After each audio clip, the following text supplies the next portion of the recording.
You're listening to Your SuperPowered Mind on the Superpower Up podcast, the show that investigates the innate power within your brain to create lasting change. Hello, everyone. Welcome to Your SuperPowered Mind. I'm your host, Kristin Maxwell, and in this show, we explore the process of transformation and give you tools and strategies that you can use to transform your own life. Today, I'm really excited to be talking to Pragito Dove about the power of expressive meditation. Pragito Dove is an internationally recognized author, hypnotherapist, coach, and speaker with an authority in expressive meditation. She helps individuals to align their mindset to allow more peace, time, and financial freedom. Her most recent book, Lunchtime Enlightenment, Expressive Meditations for Manifesting Peace, Prosperity, and Passion, is a #1 Amazon bestseller.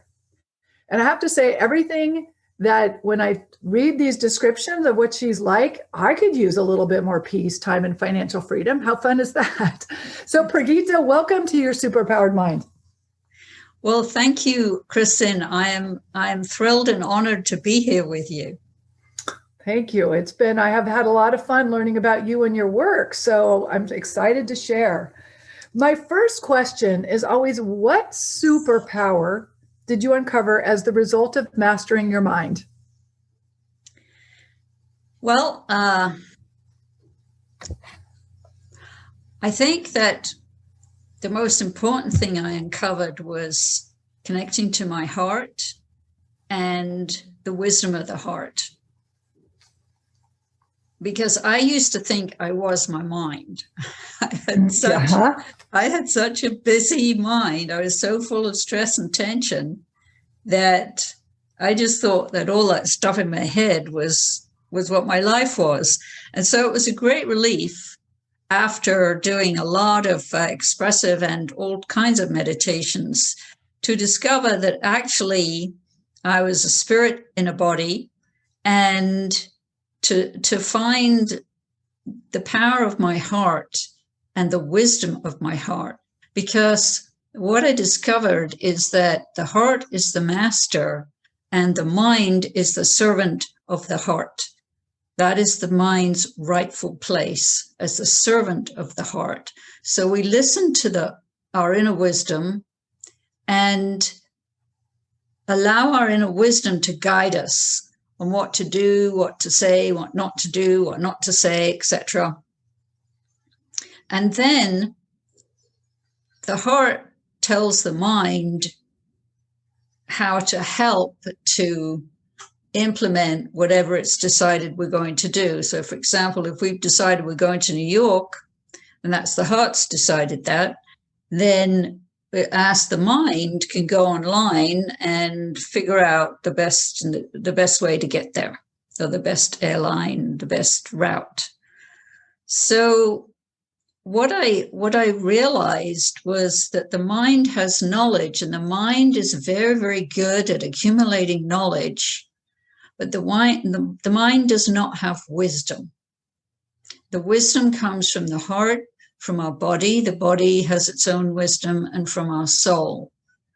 And so the mind is full of old conditionings, which is why it goes into fear whenever we try and do something we've never done before, because the mind doesn't know what that is. It's not in its past experience, so it's trying to protect us and says things like, oh, well, you don't want to do that, and that might not work out, and so on. Because fear, judgment, greed, and comparison live in the mind. And a very powerful technique I learned was to witness the mind, become a witness to the mind, so that I did not get caught up in all the fear-based thoughts that the mind produces. Because the mind is tethered to the past. It is limited by the conditioning we have received. Yes. And there's so much I want to dig down into, because there's something about in our society where we are definitely raised to focus on the mind. And then we, even in a lot of personal development and, even the kind of work I do and, lots of, coaches and healers, you're still often looking at the mind and quieting the mind. But what I hear you saying, and what I've heard from, I'm starting to get it, is that you have to calm the body first. Yes. And then the mind will calm down. But we try to do it the other way. Yes. And the other way will never work. And it will be very, very difficult. Yeah. For meditation is based on relaxation. And with relaxation, always start with the body. Yes. Because the body is in the present moment. The body is in the here and now. Our breathing is in the present. So when you start there, this really helps the mind to calm down and helps the emotions to calm down as well. And, for example, whenever there's been some traumatic accident or something like that and the paramedics come, the first thing they say to the person is breathe. Just stay with your breathing, because they know they have to calm the person down who's gone into a complete state of fear.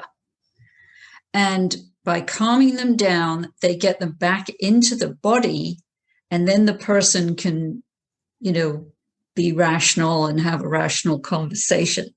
And you're right about our society, because this society places a too big, in my opinion, emphasis on the mind. And the mind, in fact, is only about 5% of us. It's just a mechanism in our head. Most of us is in the 95% of the subconscious. That's where the wisdom of the body is, the wisdom of the heart, and our connection to our spirit or our soul. And so we really have to be vigilant, because we have been taught, most of us, and I was too, that, the mind is everything, basically, because in our education system, the person with the smartest mind is usually top of the class. But we have so many other aspects to us as well, our creativity and love, which is so important for relationships, and having the awareness to listen to our body so that we can keep ourselves in good health. Right. So you're absolutely right in what you say. Yes. We already have to go to a break. Before we do, and before we go a little bit more into how do you calm the mind and the body using expressive meditation, where can people learn about you and your work? Well, my website, www.discovermeditation.com, excuse me, is the best place. Great. Thank you very much. Hang on, everyone. And rest assured, I'm going to dig more into how do we find this calm with meditation. Hello, I'm Tonya Dawn Rekla, Executive Director of Superpower Experts and creator of the Superpower Network. Welcome and thank you for making us your go-to place for inspired content, training, and community. The network is so much more than a place for amazing content. It's step one on the path to unlock your superpowers. Listen to one episode daily on the Superpower Network and attune yourself to inspired conversations, higher vibrational living, and much, much more. In step 2, you learn with us by watching one of our inspirational videos each week from the I Am series. And when you're ready, come grow in community. Our superpower programs offer a unique experience for those ready to harness their superpowers to change themselves, their lives, and ultimately, the world. Go to superpowerexperts.com and take the next step on your path today. Welcome back, everyone. I'm talking to Pragito Dove about expressive meditation. And so, Pragito, this is the thing. People start to meditate. They want to learn to meditate. They sit down, they try to quiet their mind, and then it's impossible. especially when you're somebody who's very, very much in your head, and your head is busy and you're bright and you're thinking and you're worried and all of those things that a lot of people are. What do you say to that? Well, I have a lot of solutions to that. And you can find them in my book, actually, that you mentioned, Lunchtime Enlightenment. I think the first thing is to understand what meditation is and what it is not. Meditation is not a technique. Meditation is a quality that we can bring to any activity, a quality of presence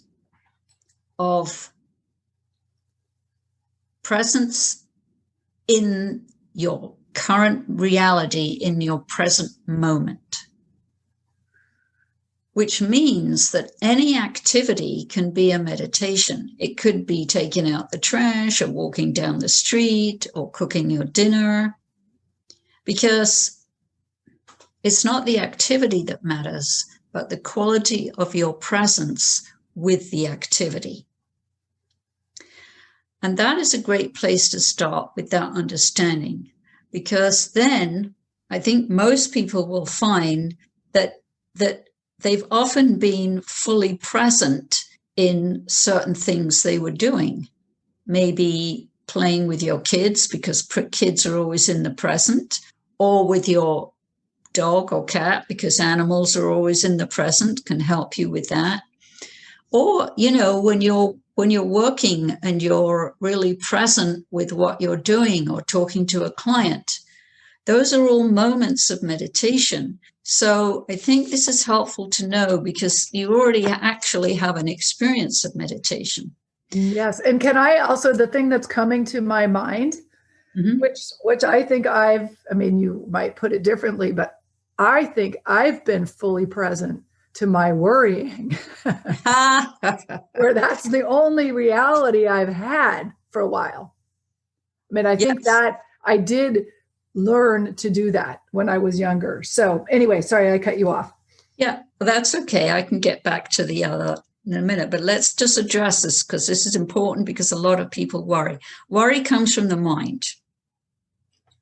And the thing to understand about the mind is it is not reality. The thoughts in the mind are shadows. They are not real. Like, for example, if you're walking down a sunny street and you see your shadow, you know that the shadow is not real.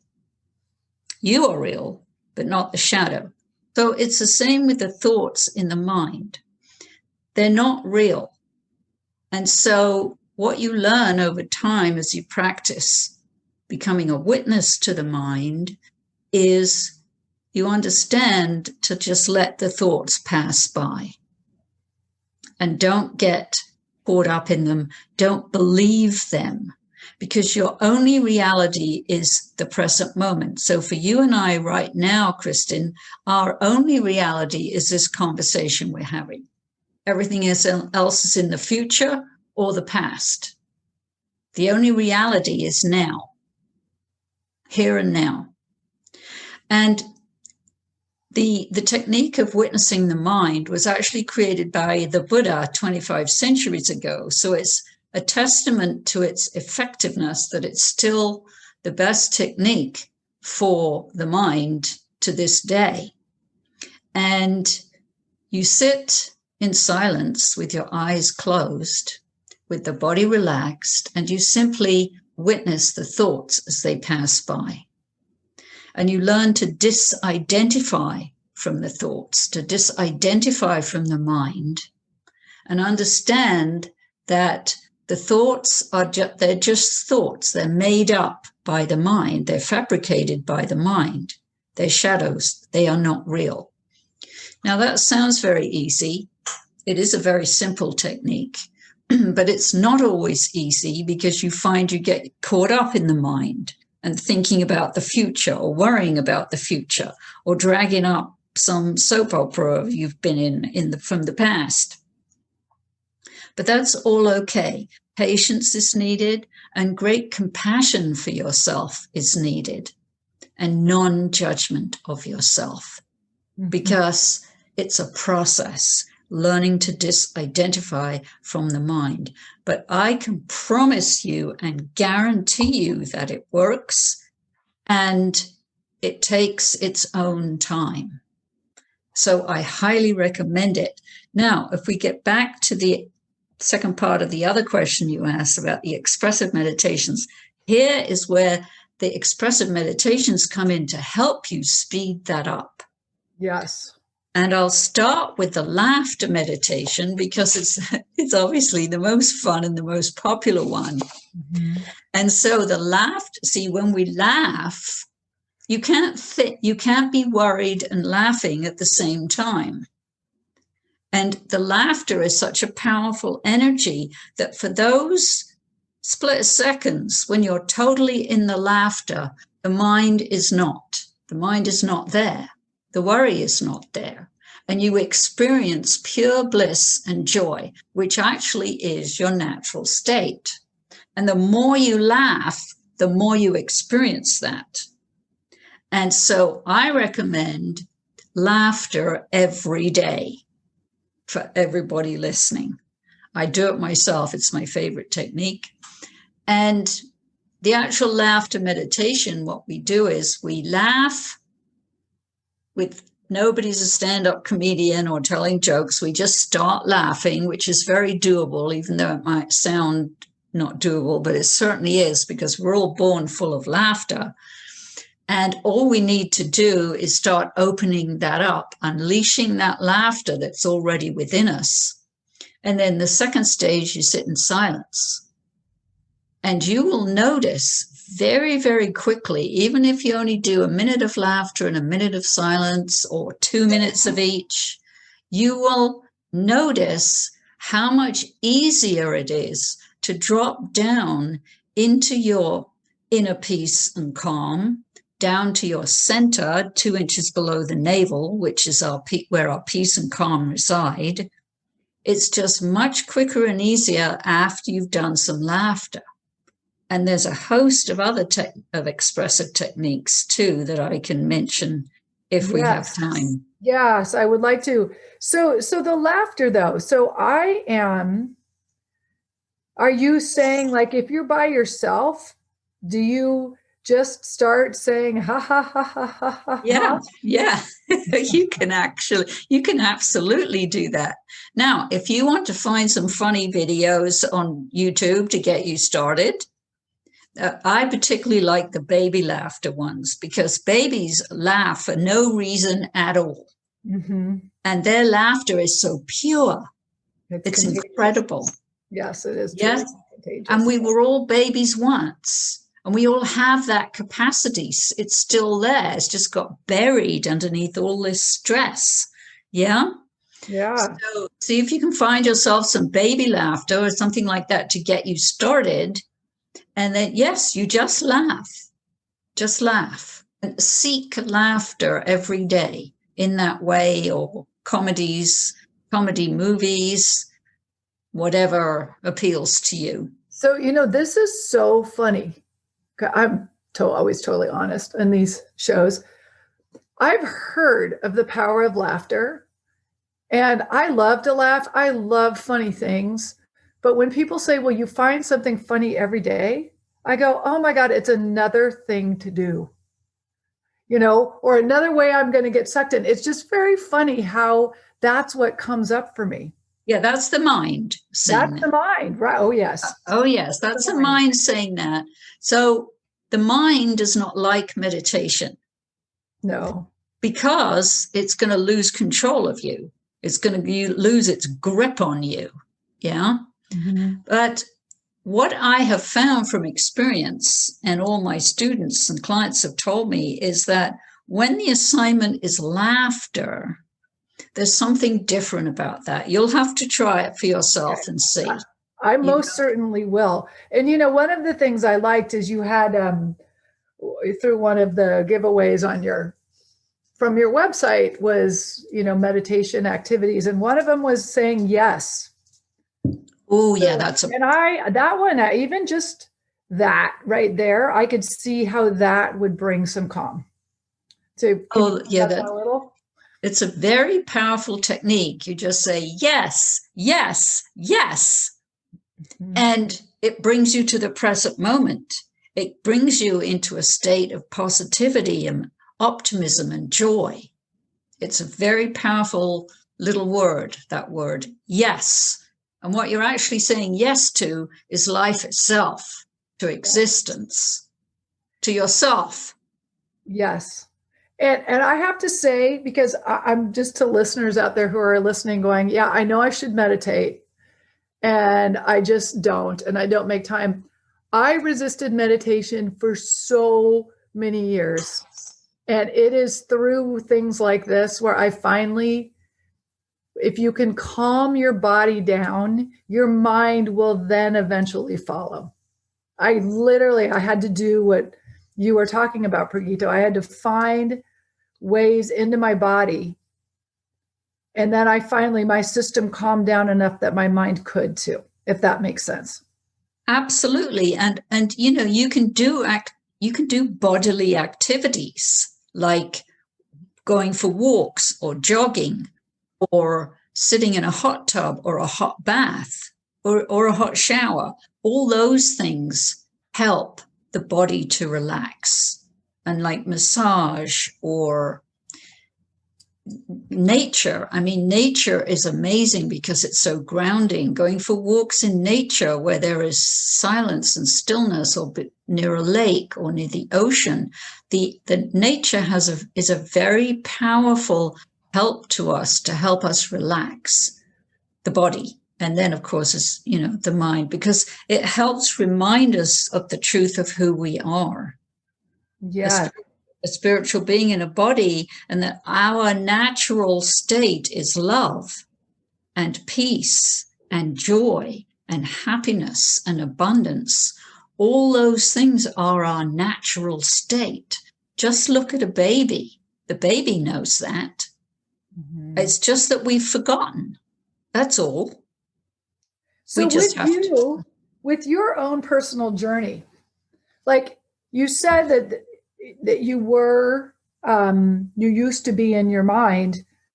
I don't know if you can even answer this question. Like, how long does it take? Yeah, that's a question from the mind, of course. It is totally a question from the mind. But is it, because I will say that there's a little bit of an impression sometimes that, well, those people who are really good at meditating, they were always like that. You know, they were more calm and peaceful to begin with. And so I find it interesting to say that you were not. I was not. No.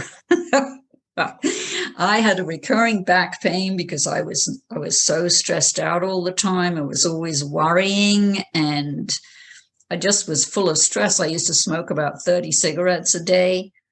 And I was very shut down because I had a difficult childhood. So my heart was shut down, everything.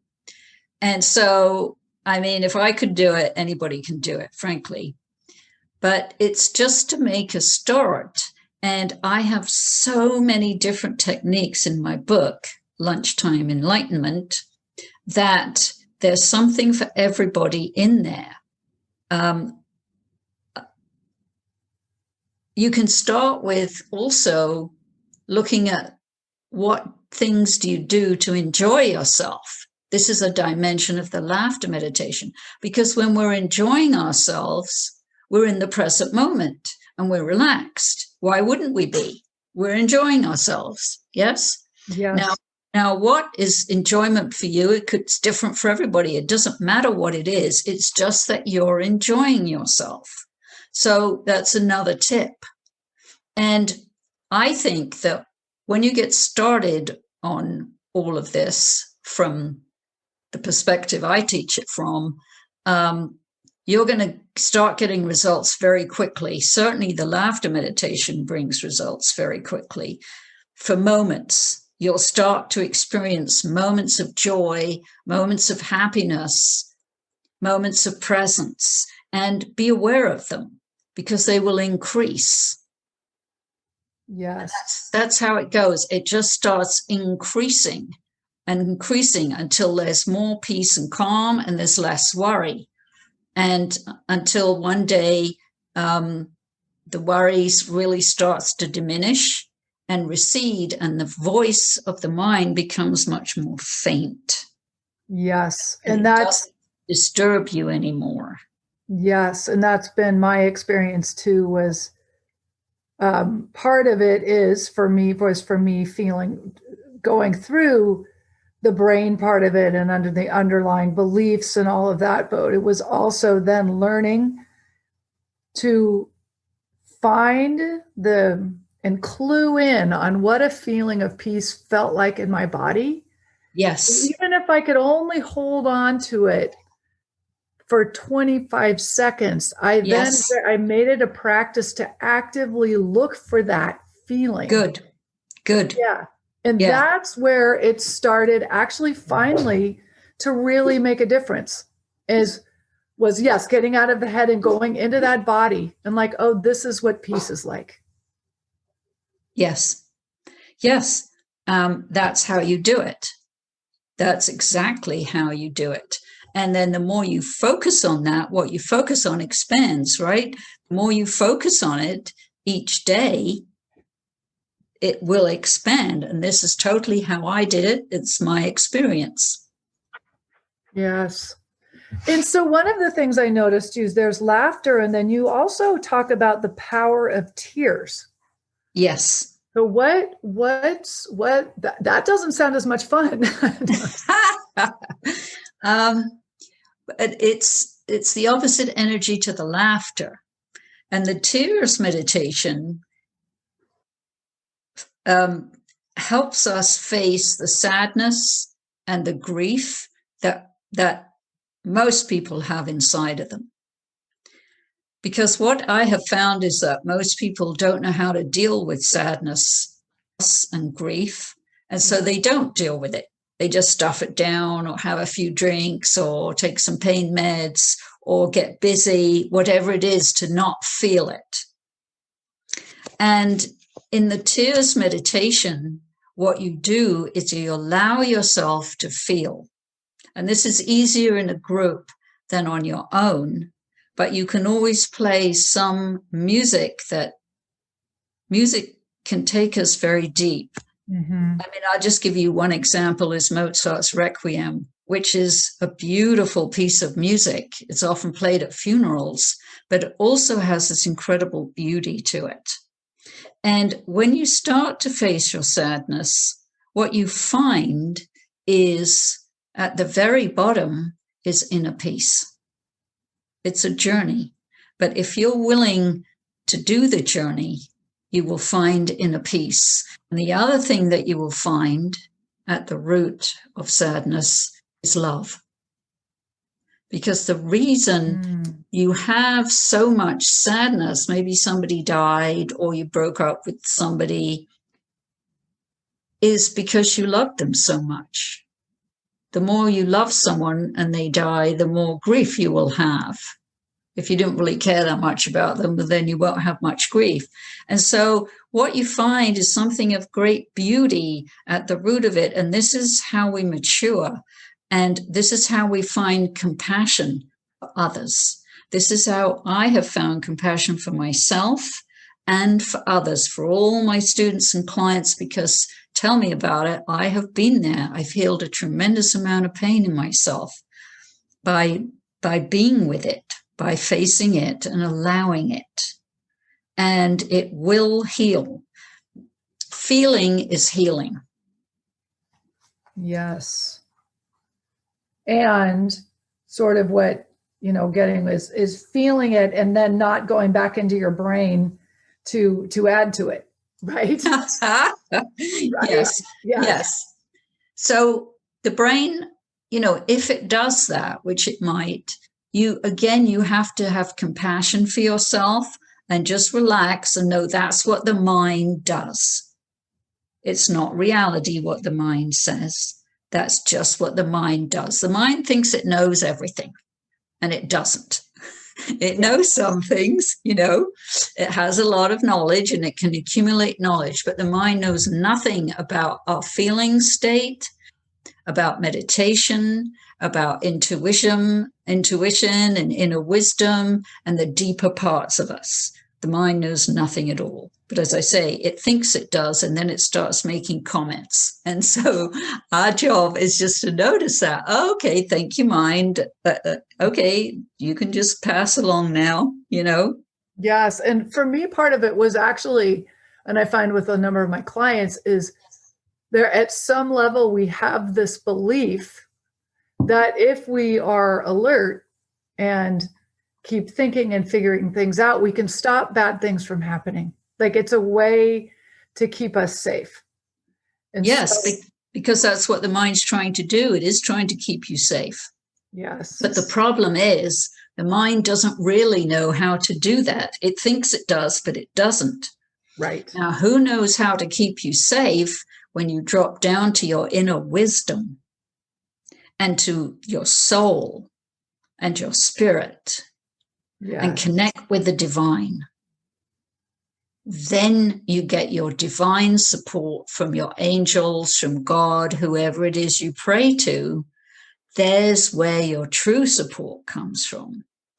And so when you learn to drop down out of the head to the heart and then down to your center, 2 inches below the navel, what you find is this incredible support system we all have from the universe to help us with our lives. Your angels will come. All you have to do is ask. Everybody has a guardian angel, and you can call in plenty more angels. And I do it all the time. I ask them to help me with things, and they do. They do. Yeah. So your book, we have to wrap up in just a few minutes, or a minute probably, but your book, Lunchtime Enlightenment, does that, does it walk through different types of meditation practices, or what is it? Yes. So there's over about 150 different techniques in the book. A lot of all the expressive meditation techniques. Also, I've got 1 minute, 4 minute, 10 minute, 1 hour techniques. And there's 8 main chapters in the book. The first one is on relaxation, because that's where you start. The second chapter is about laughter and all the benefits of laughter, so that we can have fun on this journey and not think it's, that difficult and hard.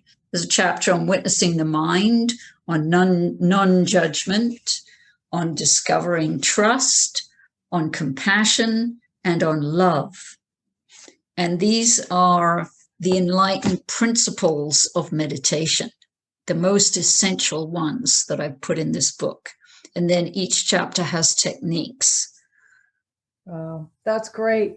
Well, thank you. It has been a delight to talk to you. And it's just such a good reminder that the way to peace is not through our mind. Yes, it is. That's the hard way.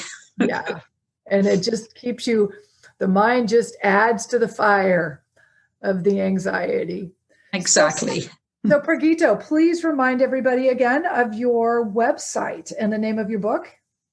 My website, www.discovermeditation.com. And my book is Lunchtime Enlightenment, Expressive Meditations for Manifesting Peace, Prosperity, and Passion. Great. Thank you so much for being here and sharing your wisdom with all of us. And listeners, thank you for showing up for yourself. And remember that until next time, you do hold the power to change and transform your world. Are you ready to discover your superpowers? Go now to superpowerexperts.com and take the superpower quiz today.